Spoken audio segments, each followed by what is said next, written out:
Welcome back, my little bushels. It's the Rosy Pair, and today we are continuing on with part 3 of the Doctor Doomsday and WalkMan series. I know you're thinking, what happened to part 2? Well, we already read part 2, technically. It was the story of the Nemesis wants the superhero to be his child's godfather story. I'll put a link for it down in the description, or you have just listened to it because you're smart and found the playlist for it. But anyway, guys, we're going to go on to part 3 on Wattpad. This one is labeled Mental Health, which is rather interesting, and I think it's going to explain something that we heard in a later story, which honestly was the biggest reason why Slightly Cold Waffles sent me the link for this story. But don't forget to give Slightly Cold Waffles some love down in the comments down below, and don't forget to subscribe at the end of the video so you can see more videos later on in life. Anyway, guys, let's get our soda and popcorn ready because this is a long one. Do you think any of us supers are sane? I barked at the reporter and the multitude of cameras they've kept pointed at my face. The heroes have to save all of you constantly, and us villains have to plot more and more elaborate schemes. It's a heavy burden, and it weighs heavily on the soul. Dr. Doomsday, you have tried to kill Walkman on at least 22 known occasions, and possibly several more that we are not aware of, a young, pretty reporter shouted from the front of the press. Why are you now showing your support for his struggles?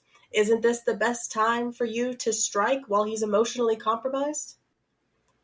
Because this is beyond our petty sparring, I replied, gripping the podium with my cybernetic prosthetic arms. I eased up when I heard the slow groaning of wood under my hands. This isn't about me versus Walkman, a villain versus a hero. This is about Walkman versus his inner self. If I did strike now, it would not be my victory. It would be the depression that would win. Dr. Doomsday, you have been recorded on news cameras claiming you want, and I quote, to see this world collapse into despair. Is this correct? The same reporter responded. I scoffed into the microphone bouquet that had been hastily attached to my podium for the press conference. Context is everything, my dear. Ashley, the woman identified herself. My dear Ashley. In that context, it was I that was causing the mayhem and destruction. It was I that was causing the strife and grief. What Walkman is going through is not of my doing. This is a chemical imbalance in his cerebral cortex, causing overwhelming feelings of depression, hopelessness, and fatigue.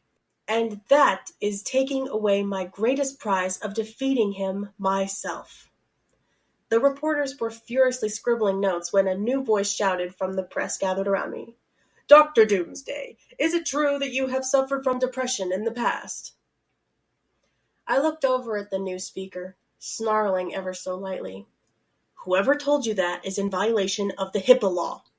But yes, I have long battled my own demons of depression. I have several therapists and psychologists on my staff, and I speak with one at least twice weekly. I leaned towards the microphones menacingly. Who told you of this? The reporter looked up from his tablet. I found that from the police report from your last arrest. You listed an antidepressant and anti-anxiety medication in your medical forms at booking. In any case, I said, trying to divert attention from that failed heist and subsequent jail stint, mental health is important for everyone. I strongly encourage everyone to open up about any issues you may be facing and allow yourself to get the treatments to fix it. A new reporter raised his hand and shouted, But doctor, many people just can't afford to see a specialist like that. What are they to do? I stood up straighter. This was my opening, my time to reveal part 1 of my grand plan. You may know of my defeats from Walkman and other heroes, but you have not had the privilege to hear of my victories. I have amassed a considerable fortune, and today I am proud to use that profit to open up the building behind me. I gestured to the office with a sweep of my robotic arm. Ladies and gentlemen, welcome to the Doctor Doomsday Clinic for Emotional Wellness. One of my murder bots stepped out from the box he was hiding in and extended a wicked sword blade from his forearm. In one quick motion, it slashed the weapon across a large red ribbon that was stretched across the front door. There will never be a cost to use this service, I said, speaking loudly to be heard over the excited chatter.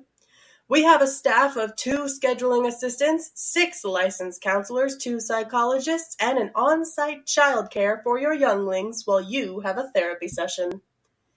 The applause was confused at first, but grew steadily as the full weight of my words sunk in.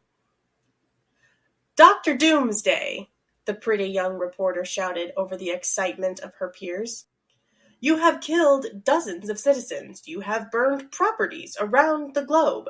You have stated you want to rule the world. Why now provide free mental health support? I smiled.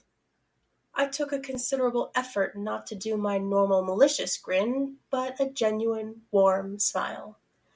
I want to rule a productive, happy population. I want everyone to be at their best. I took a deep breath and began my closing testament. I promise that no harm will come to anyone that uses this free mental health center. Members of my Doomsday Squad will be on the premises to ensure the safety of the employees and patients alike. I am formally extending an invitation to WalkMan to use this facility at any time from now until his dying day. Thank you. With that, I turned and stormed down the platform stairs, my lab coat billowing behind me as I strode toward my Doommobile. I had not been defeated by my own battle with depression. Most of my men had battled with depression at one point or another. Hell, a few of my sentient AI murder bots had encountered depression. I wouldn't allow anything else to steal my victories from me, even if that meant healing my foes at my own expense. I absolutely love this idea of WalkMan and Doctor Doomsday having this kind of relationship where Doctor Doomsday actually builds a wellness center for WalkMan and everyone in the city, honestly, so that they can get help for their mental issues. That's awesome. Oh, how is this guy a villain?